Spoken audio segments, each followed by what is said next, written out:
یہاں پر بھی جو نوشروا ہے، یار یہ کیا کر رہے ہیں نوشروا اور حنین، کیا کر رہے ہیں؟ اپنی عمر سے اتنے بڑے بڑے لوگوں میں انٹرسٹڈ ہیں، یہ حد ہو گئی ہے۔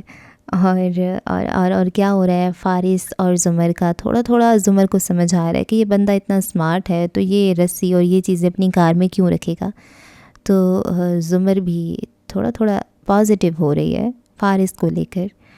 اور فارس کو بھی کیا کہوں اب، اور حنین ایز آلویز مجھے غصہ دلا رہی ہے۔ ہاشم کو یو ایس بی اس نے دے دی ہے۔ بھئی ٹھیک ہے تمہیں وہ پسند ہے لیکن صبر کر جاؤ، تمہاری پھپھو بھی کوئی اتنی چھوٹی بچی تو نہیں ہے، بے وقوف تو نہیں ہے، کچھ اس کی جو اسمارٹنس ہے اس پہ بھی دھیان دو، اگر وہ اس پہ شک کرتی ہے تو اسے کرنے دو، ذرا صبر تو کرو۔ پر نہیں، وہ بس اب دوسرے ہی چکروں میں پڑ گئی ہے، ماشاءاللہ سے ماموں نے موبائل بھی اپلا دیے، حد ہو گئی۔ اللہ اللہ، اور وہ ہاشم کتنا چلاک ہے، کتنا چلاک ہے، کیسے وہ یو ایس بی اس سے لے لیتا ہے باتوں باتوں میں، چلاک۔ اور وہ پین نہیں ہے یار، وہ پین کہاں گیا؟ وہ جو سارا کو پین ملا تھا، جو سعدی نے دیا تھا، وہ پین کہاں گیا؟ اس سے پاؤچ مل جاتا ہے لیکن پین نہیں ملتا۔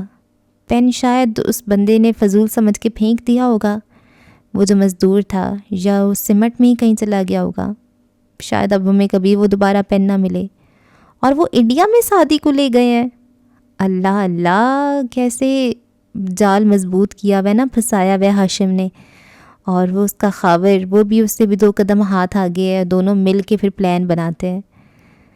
نوشروا سے مجھے امید ہے کہ وہ تھوڑا سا ان کو پھنسائے گا، شروع سے مجھے تو امید ہے نوشروا سے اور حنین سے، دونوں ہی نکمے۔ اور دیکھتے ہیں جی کیا ہوتا ہے آگے، دعاؤں میں رکھیں یاد۔ اللہ حافظ۔